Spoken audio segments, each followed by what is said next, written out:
주 예수 그리스도 이름으로 화요일 저녁 예배 말씀 증거하겠습니다.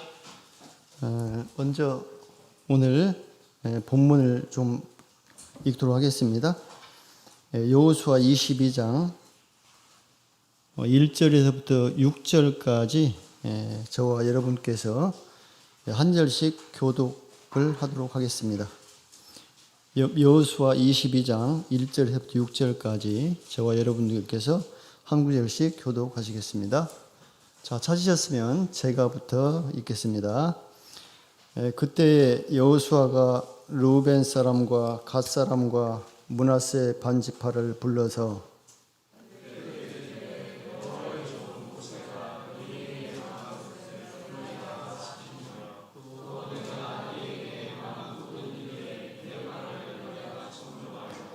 오늘날까지 날이 오래도록 너희가 너희 형제를 떠나지 아니하고 오직 너희 하나님 여호와의 명하신 그 책임을 지키도다.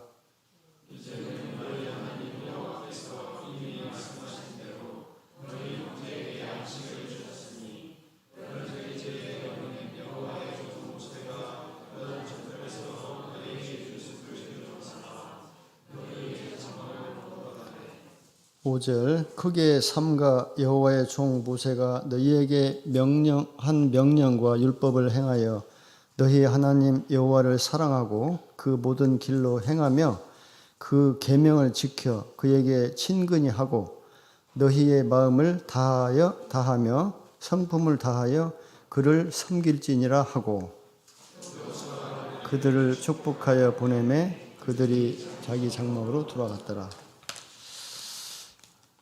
할렐루야.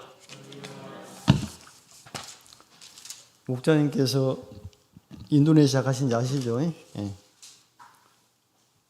목자님께서 예배 시작할 때 말씀 전하기 전에 할렐루야 이렇게 말씀하시더라고요.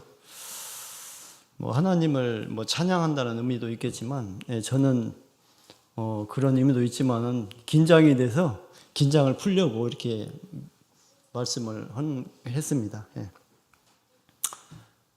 오늘 이 시간에는 그 여호수아 22장을 그 내용을 중심으로 해가지고 분쟁 해결을 위한 노력이라고 하는 그런 제목으로 하나님 말씀을 상고하고 같이 은혜를 나눌 시간을 갖도록 하겠습니다. 그 고사성어에 전화이복이라고 하는 그런 고사성어가 있습니다. 또 질문해야 되겠네요. 원진 자매님, 중학교 3학년이죠. 한자 안 배운가요? 고등학교도 한자 배우는가? 중1 때. 그러면은 전화이복이란 뜻을 알겠지? 몰라? 전화이복이라는 것은 잘 아시다시피 화가 바뀌어서 복이 된다. 좀 풀어서 말씀을 드리면 좋지 않는 일이 계기가 되어 오히려 좋은 일이 생기게 되는 것을 의미한다. 이렇게 사전적인 의미를 제가 말씀드립니다. 그래서 이 시간에는 이 말과 조금은 관련된 말씀을 드리려고 합니다. 지금 저희는 그 목자님 안 계실 때 여호수아를 계속 집사님들이 중심으로 하고 있잖아요. 그래서 21장까지 오늘 22장인데 지금까지 21장까지 보면은 이스라엘은 그 정복 전쟁을 통해서 정복 전쟁을 통해서 하나님께서 주신 가나안 땅의 주요 거점을 이제 딱 차지합니다. 여러 번 반복했다시피 맨 먼저 허리 중부지방을 점령하고 그 다음에 남부지방을 점령하고 북쪽 지방을 점령해가지고 거점을 정복을 하죠. 그리고 지난 시간에도 우리가 배웠지만 앞전에 배웠지만은 그 6 도피성도 만듭니다. 그 요단강을 중심으로 해가지고 서쪽에 3개, 동쪽에 3개 이렇게 만들죠. 외적인 전쟁에서는 항상 승리를 했습니다. 대부분 하나님께서 함께 하시고 또 이스라엘 백성들이 하나님을 전적으로 신뢰했기 때문에 함께 하심으로 승리를 거뒀습니다. 그런데 오늘 지금 본문을 끝까지 안 읽었는데 본문을 보면은 이스라엘이 내부적으로 큰 위기 상황이 발생을 합니다. 그 내용은 뭐냐면은 그 이스라엘 동편 두 지파 반 사람들이 돌발적인 어떤 행위를 해요. 그래가지고 그로 인해서 그 행위로 말미암아 이스라엘은 동족상잔, 동족끼리 서로 죽이는 거죠. 즉 내전의 일촉즉발의 상황을 맞게 됩니다. 뒤에 읽어보면은. 그런데 그런 위기 상황에서도 그 유대한 지도자, 그 여호수아라고 하는 사람이 정말 믿음 있고 또 신실하고 유력한 그런 그 사람들을 선출해가지고 그들로 하여금 그 문제를 원만하게 해결을 할 수 있도록 함으로써 결과적으로 이스라엘 온 지파가 화합을 이루게 되는 그런 내용이 뒤에 나옵니다. 이처럼 내부적인 문제는 그대로 방치하게 되면 점점 마음이 갈라져 가지고 파국을 맞게 되지만 반면에 지혜롭게 원만히 해결하면은 관계가 더욱 공고하게 됩니다. 즉 아까 말씀드린 전화위복이 될 수가 있다는 것입니다. 그렇다면 과연 이스라엘 백성들이 그 내부적으로 발생한 그 일촉즉발의 위기 상황을 어떻게 풀어갔는지 그 내용을 살펴보고 함께 교훈을 얻도록 하겠습니다. 먼저 이제 분쟁의 원인에 대해서 한번 살펴보도록 하겠습니다. 분쟁의 원인. 먼저 22장 10절, 12절을 봉독하겠습니다. 22장 10절, 12절. 자, 같이 봉독하겠습니다. 시작. 르우벤 자손과 갓 자손과 므낫세 반지파가 가나안 땅 요단 언덕가에 이르자 거기서 요단가에 단을 쌓았는데 볼만한 큰 단이었더라. 이스라엘 자손이 들은즉 이르기를 르우벤 자손과 갓 자손과 므낫세 반지파가 가나안 땅의 맨 앞편 요단 언덕가 이스라엘 자손에게 속한 편에 단을 쌓았다 하는지라. 이게 결정적인 그 원인이 된 겁니다. 이것 때문에 그 동족상잔의 일촉즉발의 지금 상황이 벌어진 거예요. 좀 더 구체적으로 한번 살펴보도록 할까요? 1절 4절에 보면은 이제 가나안 정복 전쟁이 어느 정도 이제 마무리가 됐어요. 마무리가 됐다고 하는 것은 앞에도 말씀드렸지만은 그 이제 주요 거점을 정복했는데 그 기간이 한 실제 전쟁을 한 기간 한 5년 되고요. 그 다음에 뭐 토지 분배하고 이렇게 정리하는데 한 2년 해가지고 한 7년 정도가 이렇게 지났다고 합니다. 그 기간 동안에 세월이 지났어요. 그래가지고 이제 어느 정도 이제 그 마무리가 되니까 여호수아가 그 르우벤 지파, 갓 지파, 므낫세 반 지파 그 두 지파 반을 불러가지고 그들의 기업으로 돌아가도 이렇게 이제 허락을 합니다.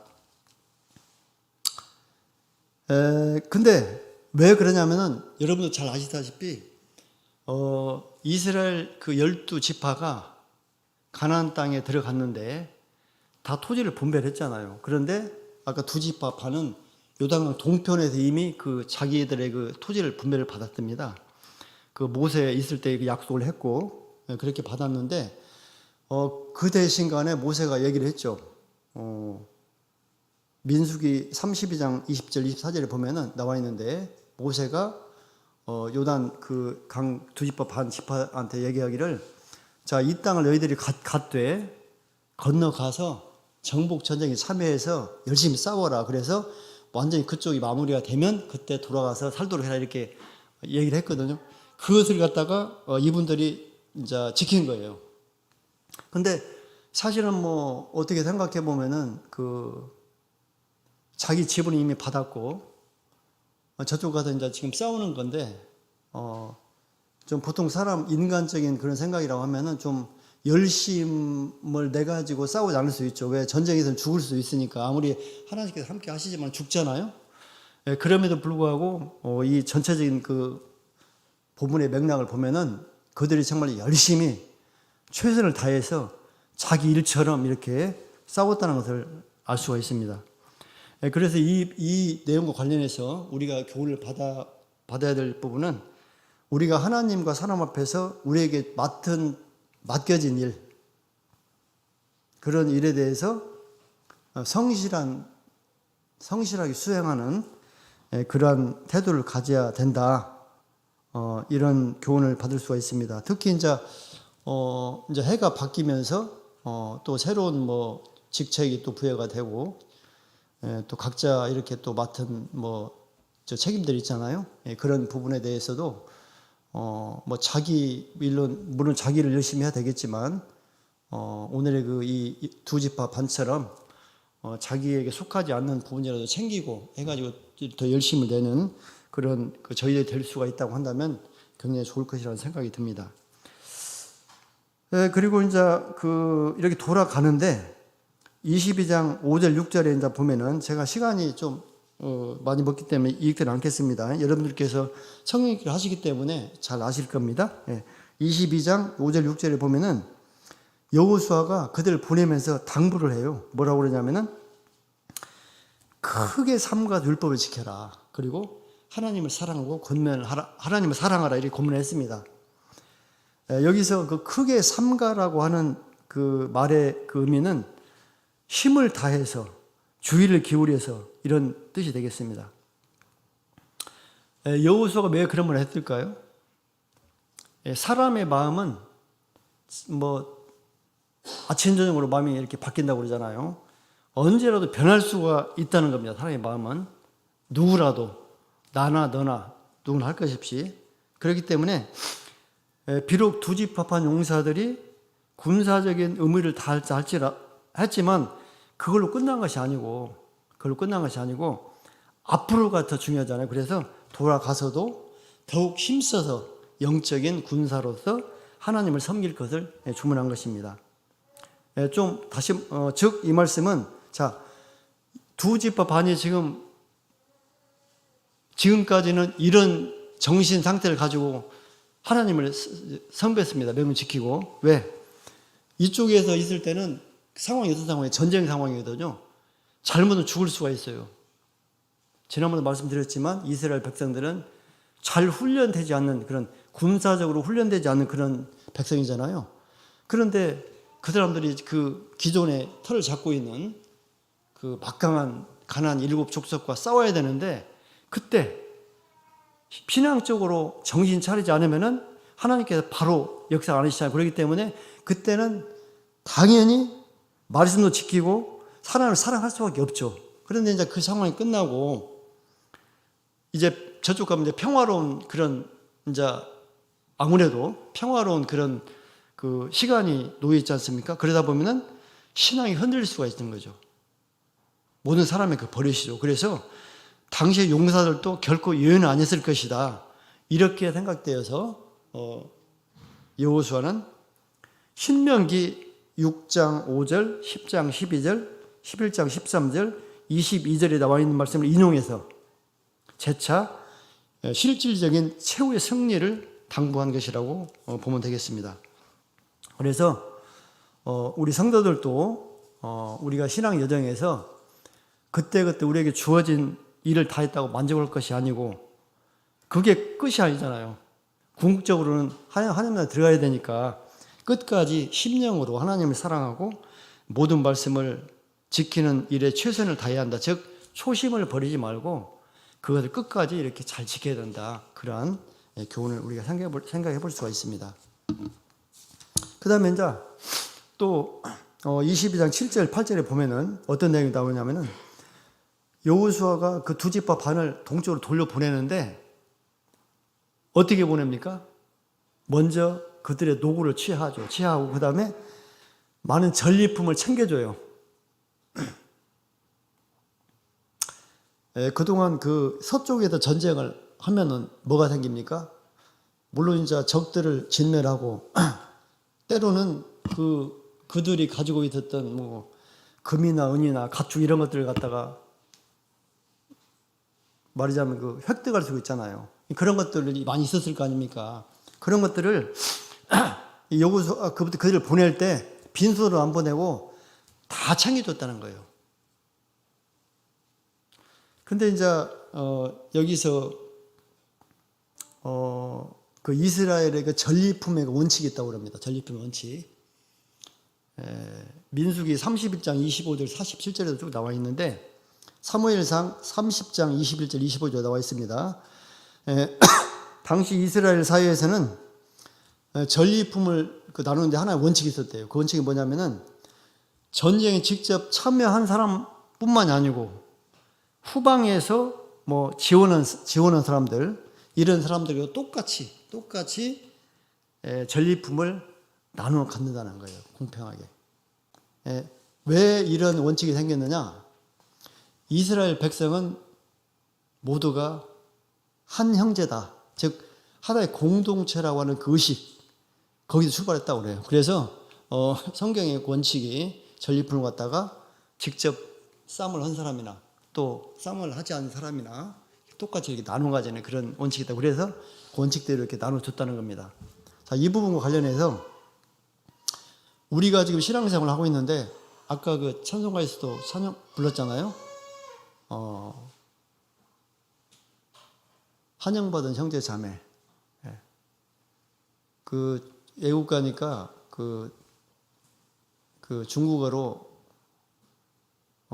통링이라고 그래가지고 같은 영이라고 그러더라고요. 그리고 우리가 그때 싱가포르 갔을 때도 많이 불렀잖아요. 짜 예수리 오면서 이자른.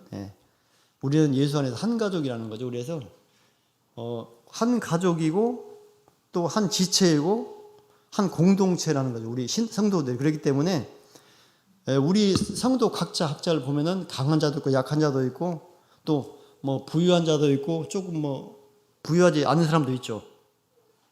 이런 사람들이 한 공동체라는 그런 의식을 가지고 너무 이렇게 이기주의적으로 이렇게 뭐 자기만 생각하고 이런 정신을 물론 가지신 분은 한 분도 없을 거예요. 우리 참여수 교회는. 네, 그런 부분에 대해서 좀 우리가 좀 더 신경을 써야 되겠다 그런 생각을 해봅니다. 그때 저희들이 그 김세환 목장님 있을 때 대만을 뭐 7박 8일인가 갔다 왔잖아요. 그때 동행했던 사람들 중에 그때 이방인도 동행을 했고 그다음에 막 전도된 사람도 동행을 했었는데 그분들이 이구동성으로 하시는 말씀이 그거더라고요. 참예수 교회가 세상 교회하고는 굉장히 다르다. 정말로 그 외국 가가지고 그 참예수 교회 전 세계적으로 한 가족과 같은 그러한 공동체라는 것을 알 수 있었다고 하면서 너무나 그게 좋았다고 그런 말씀 하셨거든요.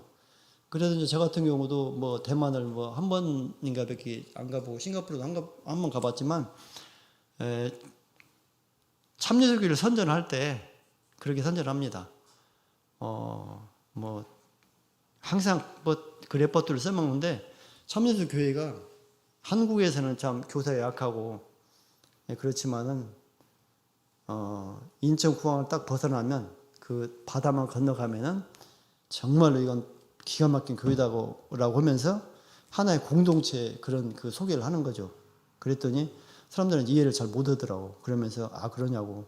그리고 저는 이제 뭐 지금 저희 자녀들 세대는 외국으로 유학을 많이 가잖아요. 우리 교회에서 가는데 가면은 정말 그렇게 잘해준다는 거예요. 우리 조카가 대방의 그 소속 하은재 형제가 지금 외국을 갔잖아요.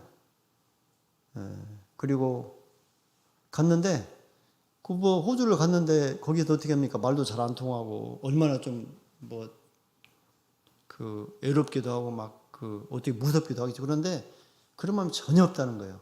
그냥 딱 도착하면은 어떻게 이렇게 해가지고 막 와서 차로 그냥 해가지고 교회도 데리고 가고 자기 집을 초대해가지고 거기서 막 먹여주고 이렇게 재워주고 챙겨주고 이번에 올 때도 지금도 다 그냥 신도집에 맡겨놓고 왔다는 거예요.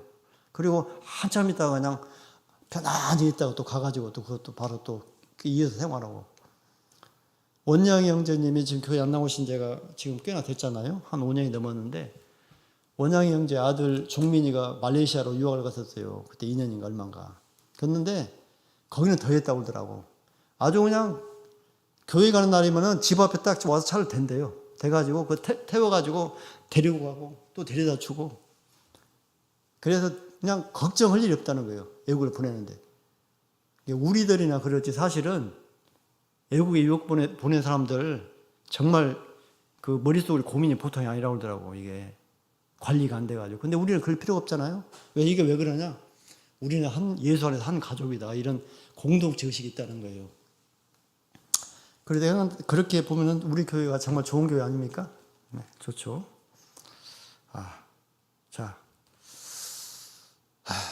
그리고 그런데 이제 분쟁의 원인, 정말 원인이 나오는 거예요. 이 두 지파만이 돌아갔는데, 가다가 요단강가에 가가지고 무슨 일을 했느냐? 아까 그 10절 읽었죠? 예. 요단강가에 가가지고 단을 땄어요. 어디서든지 누구라도 볼 수 있는 그 적당, 그 지점이 어딘지 모르겠다고 제가 준비하면서 그게 어딘가 이렇게 찾아봤는데 모르겠어. 하여튼 요단강가에 세웠는데 사방에도 누구든지 볼 수 있는 곳, 잘 보이는 곳에 샀다는 거예요. 근데 이걸 쌌는데 이 단이 어떤 모양이냐? 번제단을 본뜬 그런 모양이에요. 번제단. 번제단 어디가 있어요? 은진자매님, 번제단이 어디가 있어요? 이것은 뭐 알아도 잘 생각이 안 날 수가 있겠지. 번제단이 어디가 있을까요? 번제단? 구약시대 때 번제단이 있었어요. 소와 양을 잡아가지고 이렇게 제사제라는 그런 번제단, 불로 태우는 곳인데, 성막 성수 그 앞에 거기 번제단이 있었어요. 근데 그 번제단을 분떠가지고 만들었다는 거예요, 이 사람들이. 번제단이라는 것은 뭐 하는 겁니까? 제사 지내는 거죠, 하나님 앞에. 근데 그렇다고 한다면, 그런 단을 쌓은 것이 뭐가 문제가 되냐? 뭐가 문제가 되냐? 제가 여러분들이 너무 잘 아시는 내용을 막 전문한 것처럼 얘기를 하고 있죠. 이게 뭐가 문제가 되냐? 하나님께서 신명기 12장 10절 14절에 보면 나와 있어요. 이스라엘 백성이 하나님을 이렇게 제사 지는 단을 쌓아야 되는데 하나만 만들도록 돼. 하나만. 그 하나님께서 지정한 곳에다가. 왜 그랬을까요? 많은 말해도 좋은데 하나님께서는 사람의 마음을 잘 알기 때문에 그렇게 해야만 될 필요성이 있기 때문에 한 거예요. 그래서 하나님께서 분명히 택하신 장소에다가 한 개의 번제단을 쌓으라고 했는데 이스라엘 백성들이 그 요단강 그 두 지파판이 자기 가다가 보이는 곳에다가 단을 쌓는데 그 번제단과 똑같은 모양을 만들었다는 거예요. 그러니까 이것은 하나님의 명령을 거역하는 것이고 하나님을 거역하는 것이고 명령을 배반하는 행위라고 생각할 수밖에 없어요. 누구라도. 이스라엘 백성이라고 한다면. 왜? 하나님께서 하나만 어느 곳에 쌓으라고 했는데 이미 있잖아요. 지금 성막 앞에 있는데 하나 또 했으니까. 그래서 그렇다고 한다면 이걸 갖다가 이제 또 신학자들이 이렇게 붙이더라고요. 이걸 갖다가 이스라엘 단일 중앙 성소 제도 이렇게 얘기를 하더라고. 이스라엘의 단일 중앙 성소 제도. 그래서 신학자들이 붙인 거겠죠. 그게 뭐냐면은 이거예요. 아까 신명기 제가 12장 1절 14절 얘기했잖아요. 거기 보면은 이스라엘 백성들이 가나안 땅에 들어가 가지고 지켜야 할 규례에 관련해 가지고 그 성소에 대한 언급이 나와요. 그때 그 딱 어떤 지정된 장소에다가 단을 쌓으라고 그렇게 했거든요. 왜 그렇게 하셨을까? 이스라엘 백성들이 이제 가나안 땅을 이제 들어갑니다. 들어가면 거기는 누가 살고 있었어요? 7족속이 살고 있었어요. 그런데 7족속들은 하나님을 믿지 않는 사람들이야. 각자 자기들이 우상을 만들어 가지고 이렇게 섬기는 사람들이거든요. 그래서 하나님께서 생각하시기를 이스라엘 백성들이 가나안 땅에 들어가 가지고, 그래서 사실 그들을 싹 진멸을 하고 있잖아요. 왜? 그 풍수에 물들까 싶어 가지고, 그 범죄에 오염될까 싶어 가지고. 그런데 그래서 진멸하고 했는데 나중에 결국은 진멸을 다 못 하잖아요. 그런데 그 사람들은 여러 가지 신을 자기들이 선택해 가지고 지키는 거야. 근데 이스라엘 백성들은 하나님을 내가 선택한 거예요? 내가 선택한 거 아니야. 하나님이 선택을 한 거예요. 하나님이 우리를 선택해가지고 우리가 하나님을 섬기게 되고, 그리고 하나님께서 섬기는 방법에 대해서 다 말씀을 해주셨어요. 출애굽기에 보면은 성막의 설계도를 다 주셨거든요. 왜 그랬을까? 후일에 이스라엘 백성들이 이렇게 잘못된 어떤 그 이방 문화에 좀 거기에 휩쓸려 가지고 하나님 외에 다른 신을 섬길까봐, 그럴까봐 이런 말씀을 하셨거든요. 그래서 하나의 성소만 말씀하셨고 번제도 하나 말씀하신 거예요. 그래서 단일 중앙 성소로 하는 것은 찾아가면은 모세 성막하고 떼려 할 수가 없죠. 모세 성막 하나님께서 직접 설계해 주시고 어떻게 해라 하고 거기에 단수라고 말씀하셨잖아요. 그래서 이제 그게 쭉 이어져 가지고 나중에 솔로몬 시대 때 성전을 만들고 그게 쭉 이어져 가지고 예수님 시대까지 그게 있었잖아요. 이 단일 중앙 성소 제도라고 하는 것은 종교적으로도 의의가 있고 정치적으로도 의의가 있다고 합니다. 제가 좀 자료를 보니까 이스라엘 백성들이 출애굽 해가지고 하나의 딱 단일 민족으로서 하나님이라고 하는 한 분 하나님을 딱 90점을 두고 하나의 성소에 90점을 두고 쫙 이렇게 딱 공동체가 하나로 일치단계를 할 수가 있었잖아요. 그런데 자, 그렇게 해가지고 40년이 지났어요. 자, 가나안 땅에 들어갔어. 가나안 땅에 들어가면은 가나안 땅에 들어가기 전까지는 성소를 중심으로 해가지고 삥 둘러가지고 자기들끼리 이렇게 살았거든. 근데 가나안 땅에 들어가면 어떻게 돼요? 흩어져야 돼, 이제.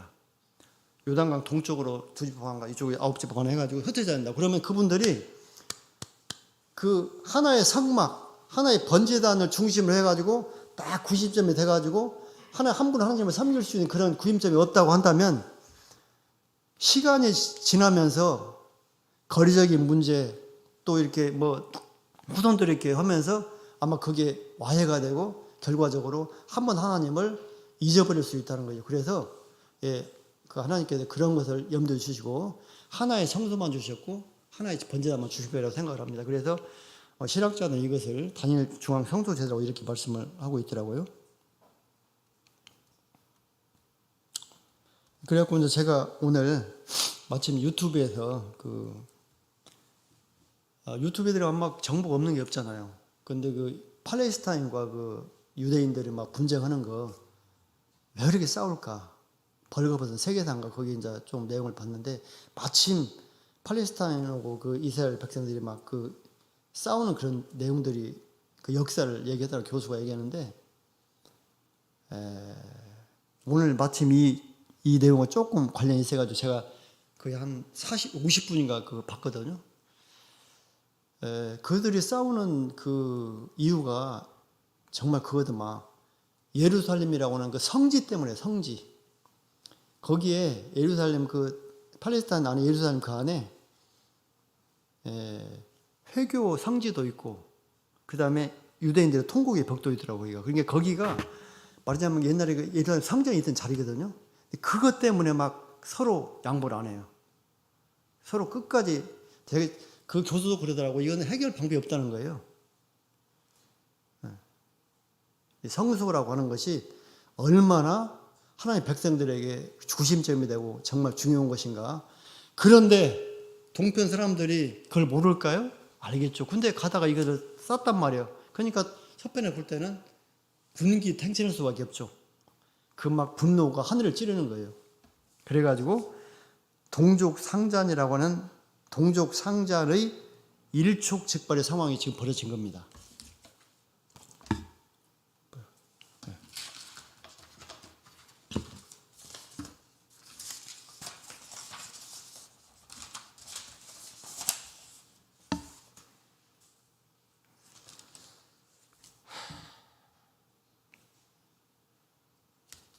자, 이렇게 된 진짜 큰 일이 벌어졌어요. 자, 그래서 이것은 어떻게 해결이 되는가? 그 부분 오늘 제목 관련해서 분쟁 해결을 위한 노력에 대해서 한번 살펴보도록 할게요. 22장 13절 29절 보면 쭉 나와 있거든요. 먼저 13절만 한번 같이 읽도록 하겠습니다. 13절. 13절 띄웠죠? 자, 시작. 이스라엘 자손이 제사장 엘르아살의 아들 비느하스를 길르앗 땅으로 보내어 루벤 자손과 갓 자손과 므낫세 반지파를 보게 하되 이스라엘 각 지파에서 한 방백씩 10방백을 그와 함께 하게 하니 그들은 각기 이스라엘 1000만인 중 족속의 두령이라. 자, 일촉즉발의 상황을 어떻게 이걸 해결했는가? 첫 번째 해결 방법. 사람을 딱 해결할 수 있는 사람을 딱 선택을 해서 뽑았어요. 사람을. 어떤 사람이냐? 신실한 사람, 존경받는 사람, 유력자를 뽑은 거예요. 거기에 대표가 누굽니까? 비느하스. 비느하스는 누구냐면은 이스라엘 나라의 3대 대제사장이에요. 대제사장. 아론 아들 엘르아살 있고 엘르아살 그 밑에 비느하스니까 그 사람들을 이렇게 뽑아가지고 어떻게 했냐? 동편으로 보냈어요. 왜? 진상을 파악하려고. 대체 저게 어떻게 된 일이냐 저게. 저런 일을 해서는 안 되는데 저게 어떤 일이냐 이제 보는 겁니다.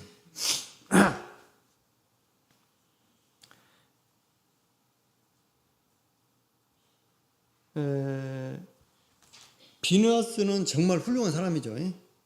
대제사장을 했으니까. 근데 뽑힌 열병들도 그분들도 보통 사람이 아니에요. 성경에 보면은 천만인 중에서 뽑았다고. 1000만인 중에서. 그러면 이스라엘 백성들이 1000만 명이 됐을까요?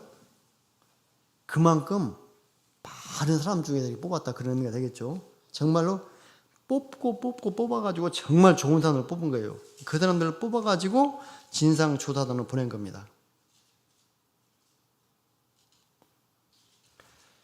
그래서 이제 파악을 했어요. 가서 파악을 했어. 이제 뒤에 좀 구체적인 내용이 나오는데 파악을 했어. 파악을 하도록 했어 이 말입니다. 그래서 파악이 됐어요. 자, 우리가 이제 여기 이 대목에 생각할 필요가 있습니다. 우리가 이제 교회에서도 어떤 문제가 발생할 수가 있어요. 교회에서도. 그러면 어떻게 해야 될까? 이대로 오면 되겠더라고. 정말 교회에서 존경받고, 믿음도 좋으시고, 지혜도 있고, 이런 사람들을 세워가지고, 좀 조사를 좀 해가지고, 상황 파악을 해서, 이렇게 하면은, 분쟁을 사전에 예방할 수가 있겠다. 그런 생각을 해볼 수가 있습니다. 그래가지고 사람을 뽑은 다음에 이제 그들이 어떻게 했냐? 설득도 하고 어떤 그 해결책도 제시를 했어요. 그 22장 15절 20절에 보면은 가가지고 설득을 했어. 그러니까 그들의 잘못을 깨닫게 하고 깨달아서 그 행위를 그칠 수 있도록 설득을 했어요. 어떻게 설득을 했냐? 그냥 세상적인 어떤 말로 설득한 것이 아니라 우리가 지금까지 있었던 역사, 이스라엘 백성들과 하나님의 관계에 있었던 역사, 그때 잘못했던 그런 것들을 신뢰를 들어가지고 설득을 한 겁니다. 두 가지를 신뢰를 들었는데 첫 번째는 여호수아 22장 17절에 나오는데 그 바알 부올의 죄악이 뭐냐면 옛날에 그 이스라엘 백성들 요단강을 건너기 전에 그 시딤에서 그 모압 여인들하고 이렇게 막 같이 음행을 하고 그 다음에 그들이 섬기는 신을 섬기고 그런 사건이 있었어요. 그래가지고 그것 때문에 하나님께서 진노하셔가지고, 왜 하나님께서는 우상 숭배 음악을 굉장히 싫어하시잖아요. 그래서 진노하셔가지고 그때 연병으로 24,000명이 죽었어요. 그 사건을 딱 상기시킨 거예요. 너희들이 우상을 숭배하면 이러이런 그 큰 벌을 받지 않았느냐. 그런데 불구하고 너희들이 지금 단을 싸가지고 그런 짓을 하려고 그러냐? 하면서 그걸 상기시킨 거예요. 그 다음에 또 하나, 아간의 범죄에 대해서도 얘기를 한 거예요. 아간의 범죄 이거도 무슨 연관이 있을까요? 연관이 있어요. 왜 연관이냐? 자, 아간은 아이성 전투를 했는데,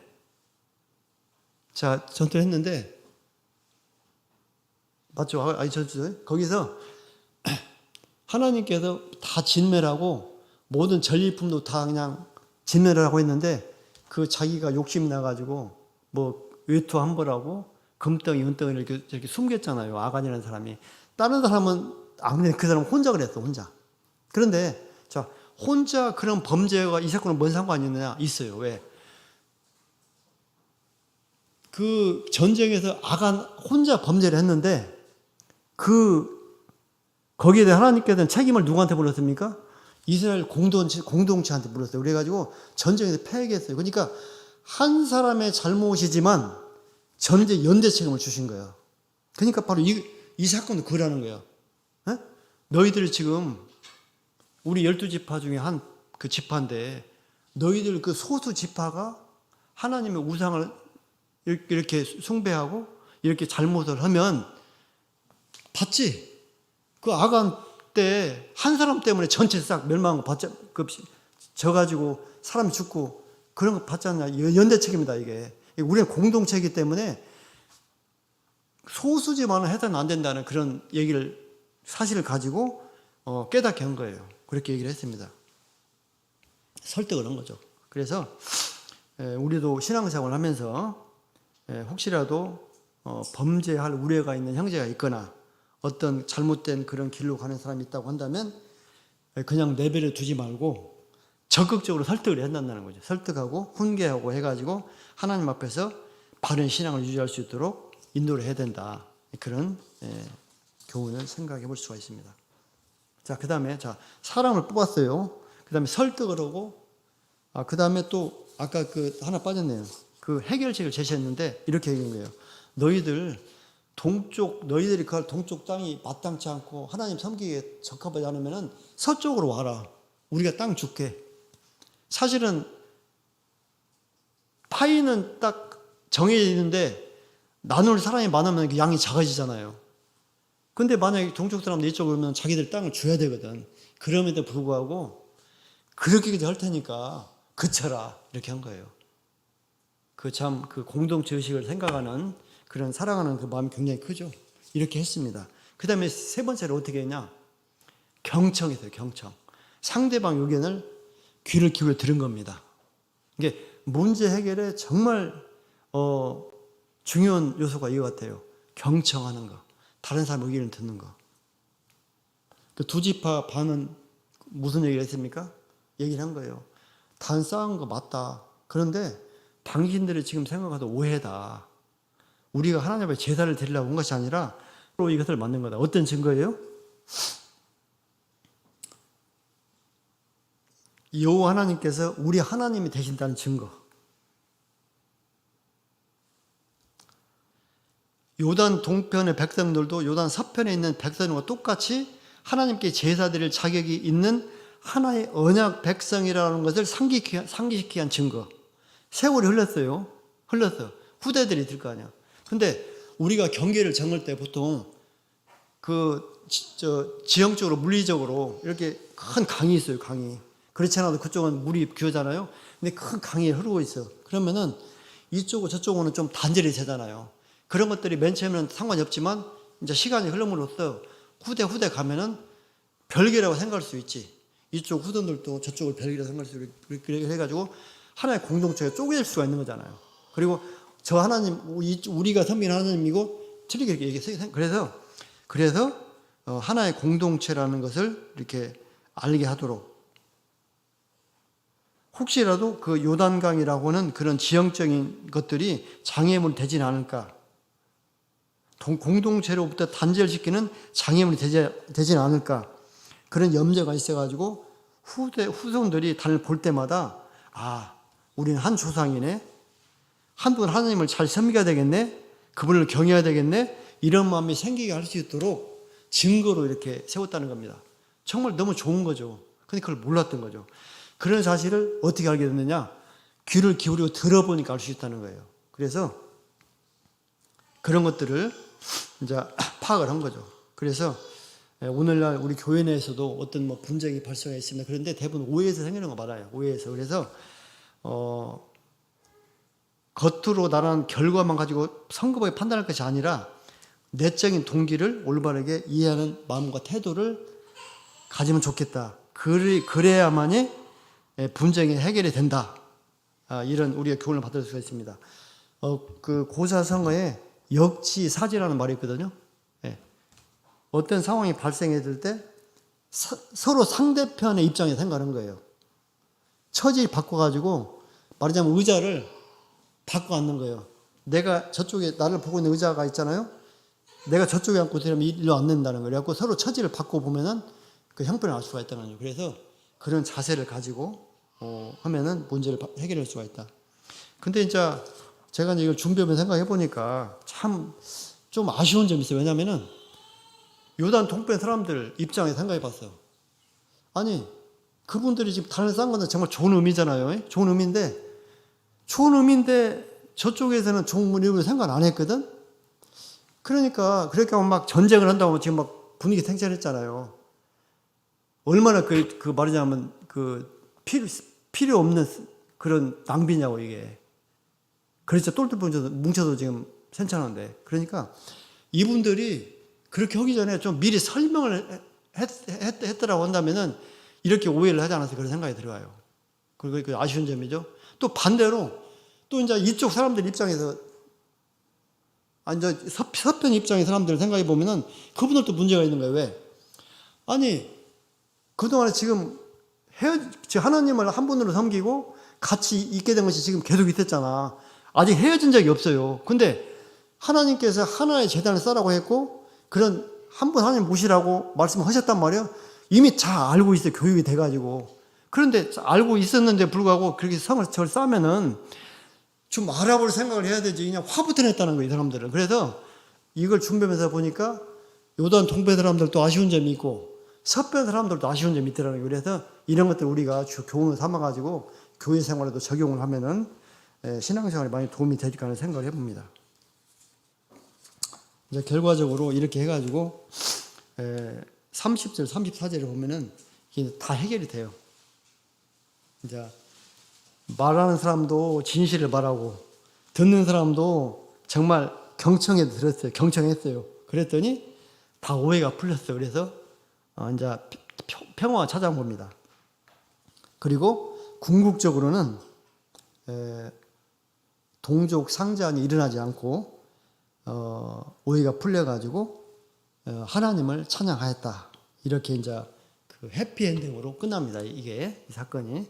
그래서 우리도 교회 안에서 어떤 문제가 발생할 수가 있는데 이것을 아까 이런 방법들을 적용하고 또 큰 틀에서는 하나님의 뜻 안에서 그걸 해결해야 되겠다 이렇게 생각을 한다고 한다면은 하나님께서 지혜 주시고 도와주셔가지고 문제를 다 해결해 주신다. 그런 교훈을 생각해 보게 됩니다. 여기서 잠깐 우리가 생각해 볼 필요가 있습니다. 저도 이걸 하면 생각해 봤는데 김학정 집사는 지금 모태신앙으로 금년 64살이니까 64년 동안 신앙생활을 했어요.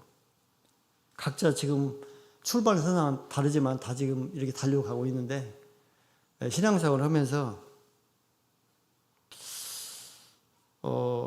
요단 동편 두 지파처럼 조금 지혜가 부족해가지고 또 요단 서편 사람들처럼 성급해가지고 이렇게 해가지고 교회 안에서 어떤 분쟁을 일으키거나 어떤 문제를 유발한 경우는 과연 어떻는가, 이런 부분을 한번 생각해 보게 되더라고요. 그래서 저한테 적용을 해보니까 두 가지 다 해당이 돼요. 두 가지 다 해당이 되는데, 그 중에서 특히 뭐냐면은 그 요단 서편 사람 쪽 행위를 많이 제가 한 것 같아. 그냥 성급하게 막 이렇게 판단하고 화를 냈던 적이 있었던 것이 아닌가라고 생각을 해보면서 저도 좀, 다음부터는 좀 조심해야 되겠다, 이런 생각을 좀 개인적으로 해봤습니다. 자, 오늘 말씀을 맺도록 하겠습니다. 하나님은 교회 안에서 성도가 하나 되어서 서로 사랑하고 화평하기를 원하십니다. 반면에 마귀는 어떠냐? 마귀는 교회 안에 수많은 갈등과 분쟁이 생기는 것을 더 좋아한다는 거예요. 그런데 오늘날 교회 내에서도 어쩌면 적지 않은 갈등과 분쟁이 발생할 수 있어요. 그런데 그 교회 내 갈등과 분쟁을 대부분 이렇게 뜯어보니까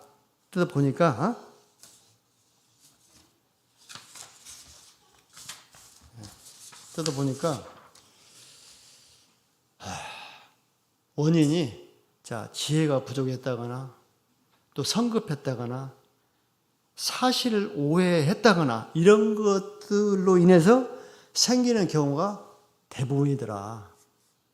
그러므로 어떻게 되겠어요? 매사에 좀 더 지혜롭고 신중하고 성급하지 않고 사실을 정확히 이해함으로써 불필요한 분쟁과 갈등을 유발하지 말아야 되겠다. 자, 그럼에도 불구하고 사람이기 때문에 우리 신앙 여정에서 혹시라도 갈등과 분쟁이 생길 경우가 있습니다. 그럴 때 어떻게 해야 될 것인가? 오늘 공부한 그 말씀을 생각해서 우리 믿음의 선진들이 보여준 분쟁 해결의 방법을 거울 삼아가지고 오직 하나님께서 주시는 지혜를 온전히 활용하여 적극적으로 대처함으로써 항상 화평한 가운데 주님을 배움는 저와 여러분이 되기를 원합니다. 마지막으로 히브리서 12장 14절을 봉독하고 마치도록 하겠습니다.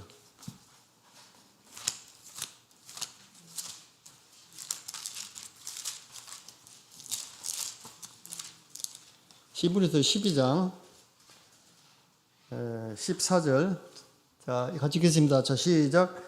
모든 사람으로 더불어 화평함과 거룩함을 좇으라. 이것이 없이는 아무도 주를 보지 못하리라. 이 말씀을 봉독하고 마치도록 하겠습니다. 다 같이 묵도하시겠습니다. 아멘. 찬송가